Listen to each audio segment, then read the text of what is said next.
लालच की दुनिया।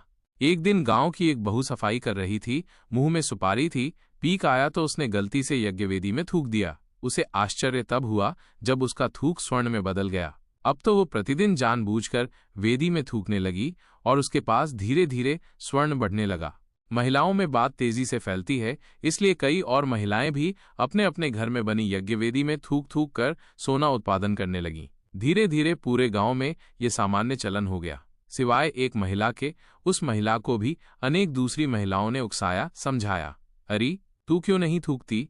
जी, बात यह है कि मैं अपने पति की अनुमति बिना ये कार्य हरगिज नहीं करूंगी और जहां तक मुझे ज्ञात है वो अनुमति नहीं देंगे। किंतु ग्रामीण महिलाओं ने ऐसा वातावरण बनाया कि आखिर उसने एक रात डरते डरते अपने पति को पूछ ही लिया।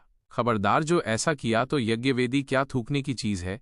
पति की गरजदार चेतावनी के आगे बेबस वह महिला चुप हो गई। पर जैसा वातावरण था और जो चर्चाएं होती थीं, उनसे वह साध्वी स्त्री बहुत व्यथित रहने लगी। खासकर उसके सूने गले को लक्ष्य कर अन्य स्त्रियां अपने नए नए कंठहार दिखाती तो वह अंतर्द्वंद में घुलने लगी। पति की व्यस्तता और स्त्रियों के उलाहने उसे धर्म संकट में डाल देते।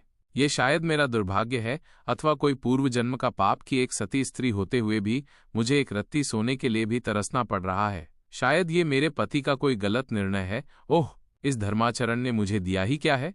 जिस नियम के पालन से दिल कष्ट पाता रहे उसका पालन क्यों करूं?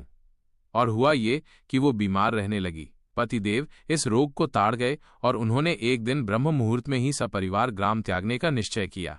गाड़ी में सारा सामान डालकर वे रवाना हो गए। सूर्योदय से पहले पहले ही वे बहुत दूर निकल जाना चाहते थे, किंतु अरे ये क्या! ज्यों ही वे गांव की कांकड़ सीमा से बाहर निकले, पीछे भयानक विस्फोट हुआ।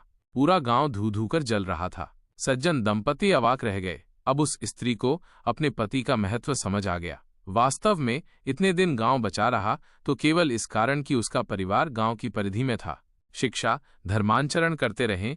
कुछ पाने के लालच में इंसान बहुत कुछ खो बैठता है, इसलिए लालच से बचें।